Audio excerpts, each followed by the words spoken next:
La loi ne donne pas la vie que Dieu dit, hein, voilà, la loi ne donne pas la vie. C'est ce que vous avez dit. La loi ne donne pas la vie que Dieu veut que nous vivions lorsqu'il dit « Mon juste vivra par la foi ». Ok, le juste vivra par la foi. Or, on sait qu'au commencement était la parole et la parole était Dieu.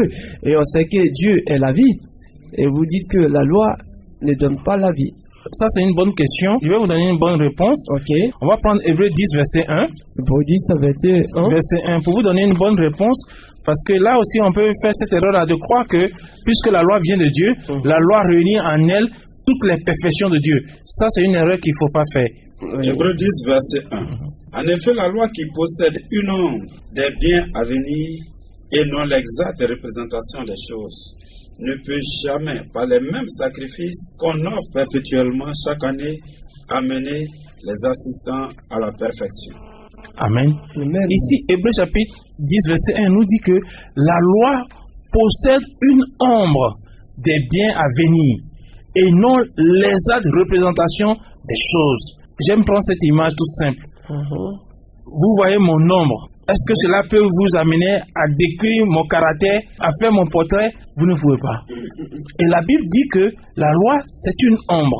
Oui. Donc la loi n'est pas la représentation exacte des choses. Qui est la représentation exacte des choses? Nous allons prendre Colossiens chapitre 2, verset 17. Colossiens chapitre 2, verset 17. C'était l'ombre des choses à venir, mais le corps est en Christ. La Bible dit que la réalité, le corps est en Christ.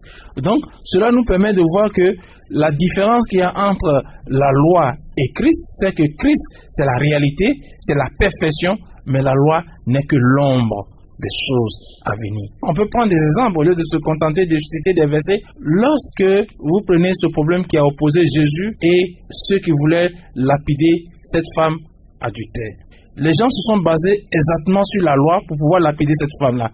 Ils sont venus devant Jésus. Moïse, dans la loi, a prescrit qu'on lapide de telle femme. Et toi, que dis-tu? Qu'est-ce que Jésus a dit?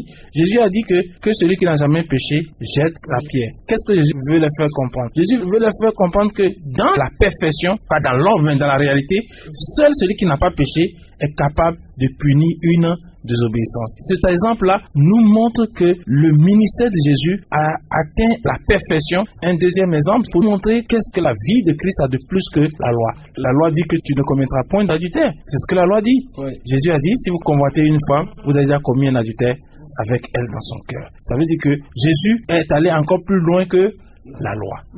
D'accord? Oui. Donc, la loi c'est une ombre. Christ est la réalité. Christ est le corps. Donc, le rôle de Jésus, c'est de nous sortir de l'ombre pour nous amener à la perfection. Ça, c'est un des aspects importants du ministère de Jésus-Christ. Nous introduire dans la perfection, nous mettre dans la perfection.